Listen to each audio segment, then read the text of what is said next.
Hey, welcome back to the Missouri Sports Network, MissouriSportsNetwork.com, where everyone has a home field advantage. Certainly glad that you've tuned in. And as always, the Missouri State Highway Patrol reminds us to take that 3 seconds and buckle up. It's 3 seconds that could save your life. Be safe, be smart, and be here tomorrow. Been looking forward to this for a few days now, and had reached out to some folks to try and get in touch with this gentleman. But he arrived at Missouri State in 1974 and lettered 4 years for the Bears. Here as he eventually became the fifth leading scorer in MSU history. At that time, SMSU. The Buffalo native got to 12 games as a freshman. Back in 1977, on January 22nd, in Hammond Student Center versus Southeast Missouri, put up 44 points, which still stands as the all-time single-game scoring point in that gym for a Bear. And just 2 weeks later, on February the 7th, 1977, put up 53 points, which still stands as the best scoring game ever. He had 8 other games of 30 points or more in his career. And we're going just a little bit, maybe 110 miles northwest nautically and 45 years back in the past. And we welcome to the Central Bank of the Ozarks, where are they now, Mr. Jimmie Dull. Jimmie, thanks so much for being a part of this. I've looked forward to this for several days. Yeah, me too, Guy. Thanks a lot. Also, as part of the panel, because couldn't do this on my own, he's a 2004 inductee into the Missouri Sports Hall of Fame. He's a Missouri sports legend and probably the longest Bear supporter alive today, going back to probably before my feet touched the ground. A Marionville Comet and a great friend, and always appreciate Coach Bill Rowe joining us. And Coach Rowe, again, hey, thank you for being part of this episode today. Hey, I'm honored to be here, and you've got one of my all-time favorites that is a star of this show coming up in Jimmie Dull, and just memories that I'm so grateful that I have, and I'm looking forward to being involved in it. Thank you very much. Thank you, Coach. And last and certainly not least, Marconi invented the radio. This gentleman just showed us how to use it.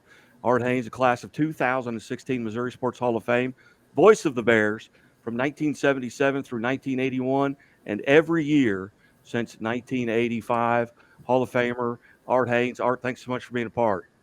Guy, my pleasure. Always good to see Jimmie there virtually in this case. When I came to Missouri State, then SMS, was his senior year, and it was a memorable year. As you go back, Coach, and Coach Rowe you and I have talked about that game with the 53 points. Tell us your memories of that, and then we can share it with Jimmie as well. Jimmie's probably tired of me saying it, but I'll never tire of it. But there's just certain things that I have to have some special deal with. I mean, Mark Stillwell, I've heard him talking about, well, in 1976, boom, boom, boom. Well, I've got to have something to associate that with. And the reason I remember this one, because of the number of points, it still stands to this day. But I remember it was a sunny day because the windows at Kentucky Wesleyan, the sunlight was down hitting the floor. And Jimmie was hotter than that sunshine coming through. He just was red hot. Just one of those things, really hard to explain what it was like. But it and other certain things that have happened during my time at Missouri State, which actually started in 1957 when I enrolled there as a freshman. Key things just never leave your mind. And we've talked about certain baseball events. A big homer at Arkansas is one of those that never forget it, that was hit down there in that particular game. And I've heard Art say the same thing. But for Jimmie, and it wasn't just that game. Look in our record book, and it's going down all the way from 53 down to 43, then to 37, and on down the line. He got tons of those games with over 30 points. Mm-hmm. I think my whole career might have matched up to about 3 of those games, Jim, in my time. But yeah. I'll just never forget it, Guy. I'm glad you asked me to remember that particular one. Yeah. Well, and Jimmie, going back in your mind, what do you remember about that? I mean, that's over a 2-week span there from January 22nd to February the 7th of almost said 2007, of 1977. What are your memories that stand out?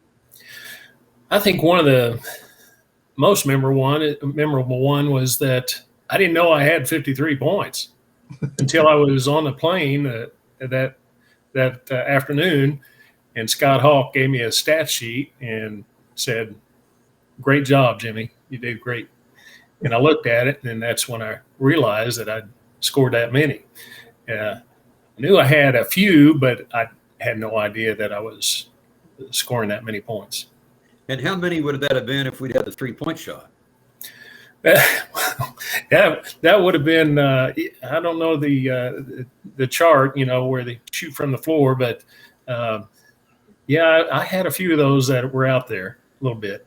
I would guess, just my own recollection, a third of those minimum, a third of those points were gained on shots that would have been past the 3-point line today. Mhm. Probably even a few more. Now, Yeah. Art, as you come in for that 77 to 78 season, these are things of legend. Talk a little bit about coming in and taking over that position as the Bears broadcaster, and what your memories are of that. Well, I mean, I right away had a lot of respect for what had gone on before. I'd heard a lot about it. I made it my business to learn about it, and I walked into what turned out to be an MIAA championship season, my first year, working with Vern Hawkins, who'd been doing the game since 1950. And we kind of inherited each other and just got along great. We split the play-by-play down the middle. One game I'd do the first half, he'd do the second half, and then we'd do it the other way around. But I remember that team in 78, and this is the year after Jimmie set the scoring record, but he was still our leading scorer. We lost the first conference game in Kirksville, I believe, Right. and won all the rest of them. Mhm. And of those, and back then you'd play 12 conference games, I bet 6 of them were one-possession games, well, maybe 3 points or less, but won an awful lot of close games. And we talked about Jimmie's scoring record of 53 points the year before. So, Jimmie, you probably remember what I'm going to say. We were going to fly to Kentucky Wesleyan your senior year, and we didn't get very far. No, we didn't. Got to about Marshfield. And there was some problem with the plane, and they turned around and came back, and we couldn't make it. It was the day of the game travel, and we couldn't make it to Owensboro, so that game had to be rescheduled for later in the season. And we played there on a Friday afternoon, and I believe we lost. And then the very next night went to Cape and played the last game of the regular season against SEMO and beat them and won the conference championship. Yeah, that's right. That's right. Yeah, when we were on the plane. As you spoke, Larry Lewis, he looked out the window and saw oil splattering out of the engine. So Larry asked me, "Is that supposed to do that?" And I said, "I don't think so." So that's when we turned around and went back. And when we landed, Randy Tao wasn't going to get back on a plane, no matter what plane it was. If they're going to repair this one or another one, he wasn't going to fly.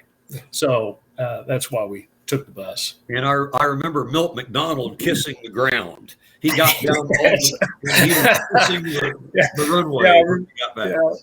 Yeah, jog my memory. I remember that too now. That makes you think, all right, just to throw in here, one of these other things, because of a certain thing that happened, we came back later on with another guy who's down about number 6 in those records, a guy named Mike Robinson. We're flying back from Terre Haute or Illinois State, one of the two. And as typical in a late winter day, thunderstorms, and I mean, it was throwing us around. It just wasn't a lot of fun. And I remember this, Mike Robinson just out loud, finally he had it. He said, "Lord, just let us get on the ground. I promise I will serve in every way." I remind Mike every time I see him. I said, "Are you still serving?" Because he was so glad to get back on the ground. And I don't remember the exact year that was, but I'll never forget. It was Mike Robinson that did it. Believe me, all of us inside were saying it, but he blurted it. He just finally blurted it out, think like that was going to strengthen our chances for landing safe. Well, Jimmie, folks have sending some messages here to me, kind of wanting to know what you've done since leaving SMS at that time. Where are you now, and what have you done since that time as a Bear? Well, I started out teaching high school and girls basketball coach at Blue Springs. And then I got out of the teaching business. My family was growing, and I needed to make a little more money than teaching would allow. So I went into the insurance claims business, and I I've done that for about 35 years. Now I'm retired. I retired in November. So now I'm helping my grandson, Easton, playing. He's on the basketball team, so I'm helping him on that. So How old is he? And I'm sorry. How old is your grandson that you're helping? He's 10 years old, and I married my bride, Elaine, back in 77. She started the Sugar Bears, as you may know. And then, so we're still together. We had 3 kids, Jared, Luke, and Sierra had 3 kids. And so I've got 3 grandchildren, and youngest is Piper. She'll be 2 in May. So my quill is filled, that's for sure. And again, visiting with Jimmie Dull, 1991 member of the Missouri State Athletics Hall of Fame, a 78 graduate of Missouri State. On Where Are They Now, presented by Central Bank of the Ozarks and Labor's Local 663. And Jim, if you could go back, to your collegiate career and play one game over, maybe it's that game you had 53. Maybe it's a game that maybe you got by you that you thought maybe, wow, we should have won this, or it's a game that you just had so much fun. What is one game that you'd like to go back and replay from your collegiate career? Well, I bet Coach Rowe and Art can answer this one for me.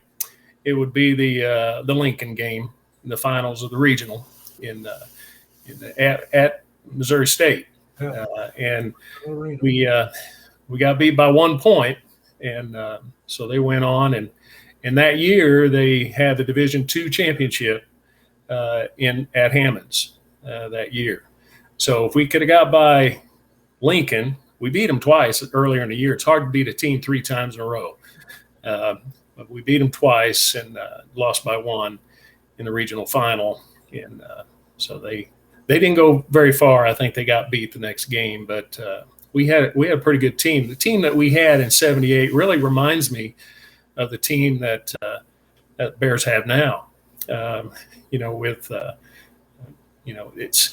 Also Isaiah, he reminds me of Daryl Garrison a lot, especially when he drives in and he backs out, shoots that little jumper.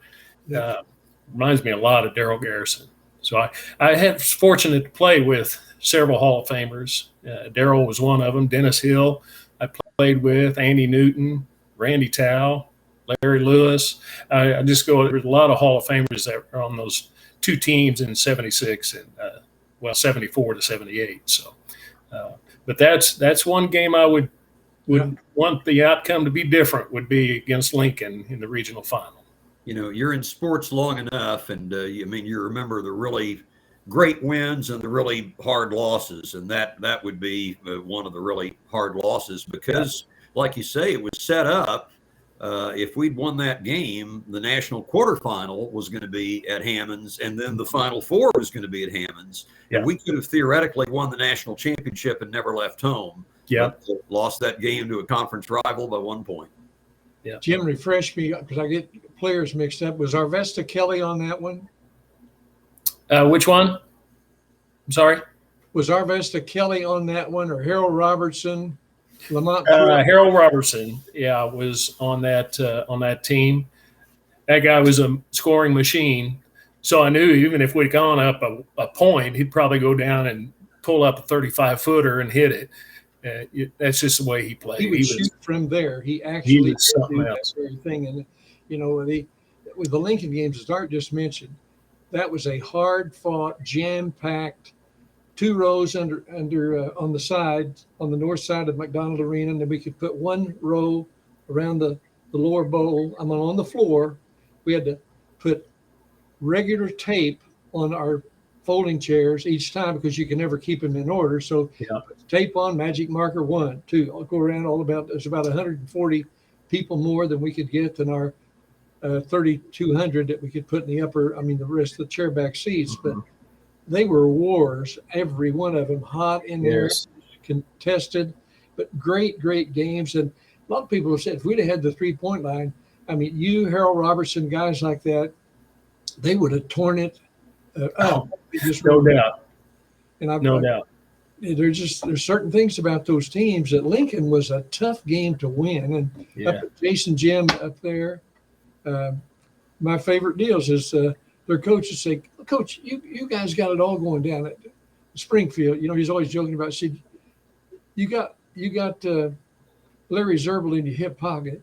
That's one thing you got right there. Referee. And he said, "Yeah." I said, then you come up to our place, pace is packed, and we're in a real important timeout, and then come 3 or 4 chicks together wearing furs and high heel shoes, and they walk right through my huddle to go up to their seats, and they don't say "excuse me" or nothing.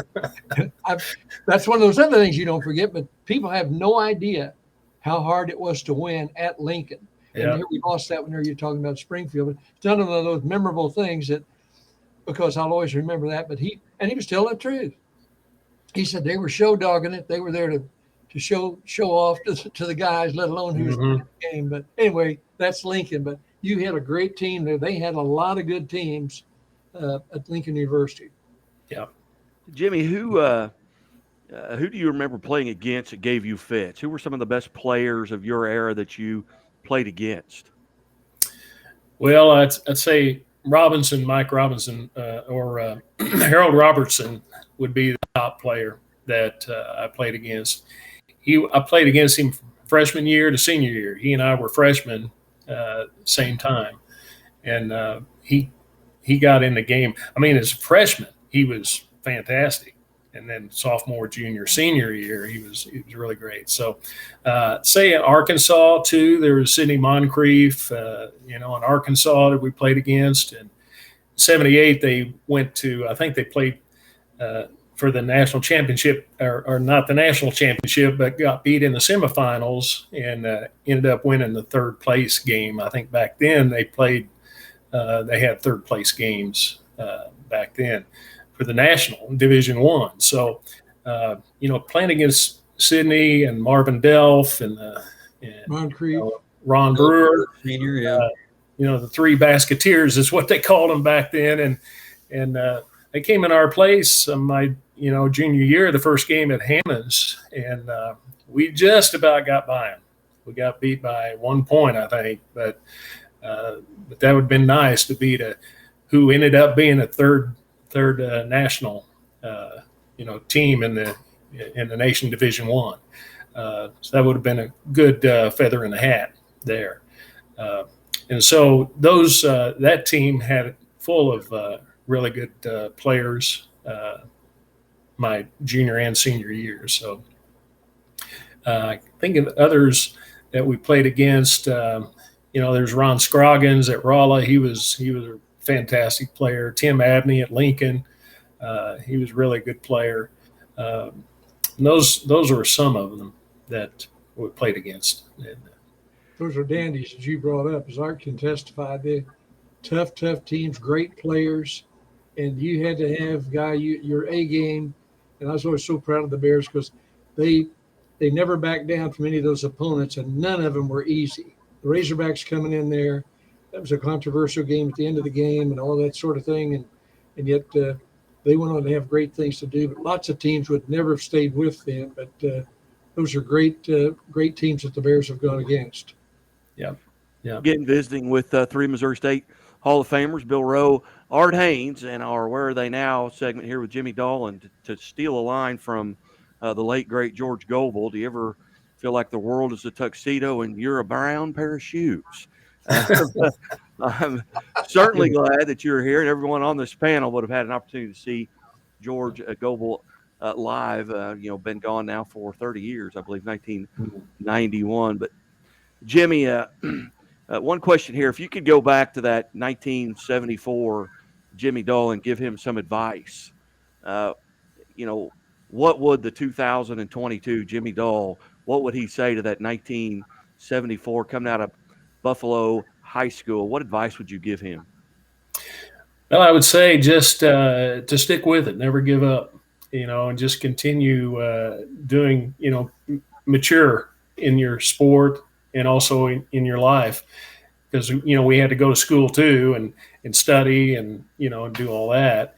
And so we preparing for future life. So getting my degree was good, that I could have my teaching degree, and then I took that and used it.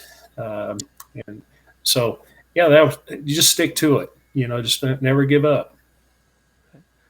Gentlemen, I'll give Coach Rowe and Art kind of maybe a last few questions here as we wrap this up, but anything you want to add?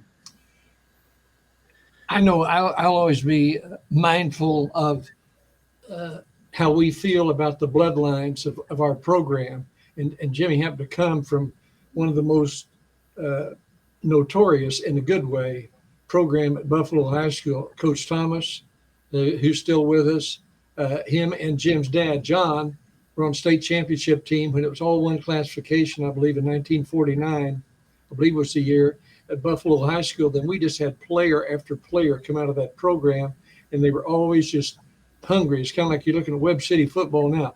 I mean, they never stop. They just reload and get them coming up there. But, Arthur Mallory came through there. He was later president of Missouri State. His dad was the superintendent at Buffalo. The Coach Matthews coached there. I mean, you talk about lots of touches with lots of people that brought a lot of satisfaction. And all those coaches also believed in getting the job done, getting your degree. And that's what Jim did. That's what his wife Elaine did. And he passed over what his wife Elaine literally started, was on the initial Sugar Bear Bunch team's Spirit Squad. And to this day, Jim, they're still doing it. And that's a tribute to all that groundwork that was laid back at that time. So I'm grateful for the past and that we can relive some of these things. I sure am. And the Sugar Bears just recently inducted as a group into the Missouri Sports Hall of Fame. And I know Elaine and some of the ladies from back then and toward the current time all had a chance to take part in that. Uh-huh. Gentlemen, I can't tell you how much I've enjoyed this. And, as we put together this Missouri Sports Network here, we've got a couple of silent partners, Darren Archer, Steve Alford, kind of help along the way. But I'm certainly glad that you guys were able to be a part of this. And I've thoroughly enjoyed this. And hopefully we'll get to do more things like this. Thank you so much. Absolutely. I thank you. Thank you, Guy. Yes. Thanks, Coach Rowe. Art. Good to see all of you and to visit with you. Thank you. Okay. You're watching the Missouri Sports Network at MissouriSportsNetwork.com, where everyone has a home field advantage. Keep it right here.